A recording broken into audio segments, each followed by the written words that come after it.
देखिए हर खबर यहीं पर। सब्सक्राइब कीजिए TV9 भारतवर्ष। आप जानते हैं कि हमारा खून दो तरह के सेल्स से मिलकर बना होता है, जिन्हें रेड ब्लड सेल्स और वाइट ब्लड सेल्स कहा जाता है। शरीर के हर हिस्से तक ऑक्सीजन और दूसरे न्यूट्रिएंट्स खून के जरिए ही पहुंचते हैं। ब्लड क्लॉट बनने से शरीर के अलग अलग हिस्सों तक ऑक्सीजन नहीं पहुंच पाती है, जिसके चलते दिल का दौरा पड़ने से मौत हो जाती है। कोरोना वायरस अब यही कर रहा है। वायरस से जूझ रहे दुनिया भर के वैज्ञानिकों और डॉक्टरों के लिए ये नई थ्योरी है। इसलिए ये जानना भी जरूरी है कि कोरोना वायरस के शरीर में घुसने के बाद क्या होता है। कोरोना वायरस कैसे शरीर के अंगों पर हमला करता है। कोरोना वायरस से किसी मरीज की मौत कैसे होती है। कोरोना वायरस के बारे में आपने बहुत सारी बातें सुनी होंगी, जानी होंगी, पढ़ी होंगी, लेकिन आज हम आपको बताएंगे कि कैसे कोरोना शरीर को खोखला कर देता है और क्यों कोरोना से बचाव का रास्ता सिर्फ सावधानी ही है। चीन की लैब से निकले जानलेवा वायरस की मोडस ऑपरेंडी इस रिपोर्ट से समझिए।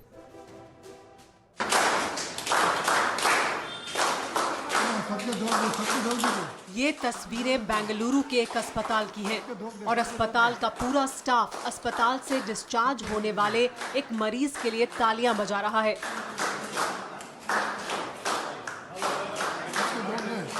क्योंकि इस मरीज ने कई दिन तक वेंटिलेटर पर रहकर कोरोना वायरस को शिकस्त दी है। बाकायदा बुके देकर इस शख्स को अस्पताल से विदा किया गया।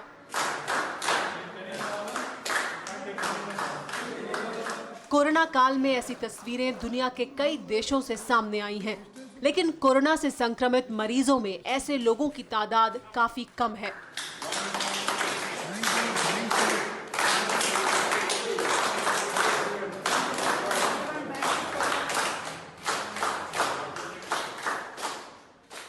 किसी भी वायरस को एक शरीर से दूसरे शरीर में प्रवेश करने के लिए एक जरिए की जरूरत होती है।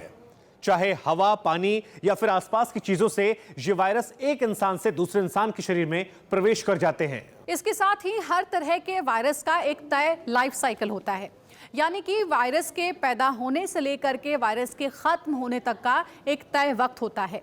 कोई भी वायरस अलग अलग चीजों पर अलग अलग वक्त तक जिंदा रह सकता है। खास बात यह है कि अगर तय वक्त तक वायरस को एक जगह से दूसरी जगह तक पहुंचने का जरिया ना मिले तो वो खुद ही खत्म हो सकता है।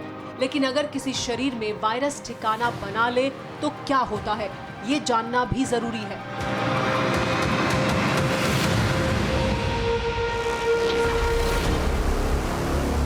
कोरोना वायरस की शुरुआत और अंत फेफड़ों से शुरू होता है। किसी स्वस्थ शख्स के शरीर में घुसने के बाद वायरस सबसे पहले फेफड़ों को प्रभावित करता है।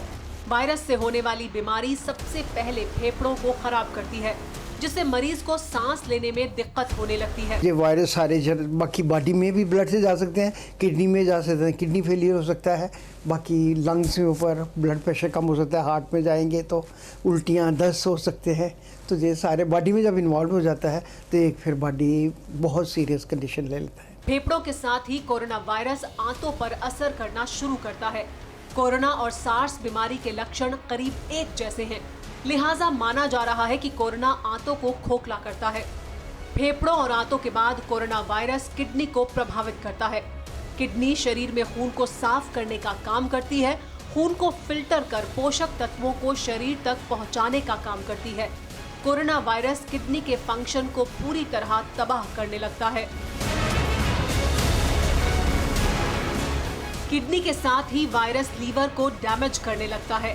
लीवर शरीर के सभी फंक्शन को सही तरीके से चलाने का काम करता है। लीवर के खराब होने से इंसान को भूख लगनी बंद हो जाती है और शरीर धीरे धीरे बेहद कमजोर होने लगता है। यूजुअली मरीज की जो मौत होती है कोरोना वायरस से, वो होती है मल्टी ऑर्गन फेलियर से। तो अगर जैसे किसी की किडनी फेल हो जाए, लीवर फेल हो जाए, लंग फेल हो जाए, ऐसे कंडीशन में मरीज जो या शॉक में चले जाए मरीज, ऐसे कंडीशन में बॉडी उस जो है वो गिव अप कर देती है और फिर बॉडी अपने को मेंटेन नहीं कर पाती है। ऐसा नहीं है कि कोरोना से पीड़ित किसी भी शख्स में अलग से लक्षण नजर आए। किसी मरीज के वायरस से संक्रमित होने के बाद उसके ठीक होने या संक्रमण के चलते मौत होने में वक्त लगता है। इसे इंक्यूबेशन पीरियड कहते हैं। इस दौरान खांसी, जुकाम, सिर दर्द और सांस लेने में दिक्कत बढ़ने लगती है। फिक्र आपकी, सोमवार से शुक्रवार रात 9 बजे सिर्फ TV9 भारतवर्ष पर।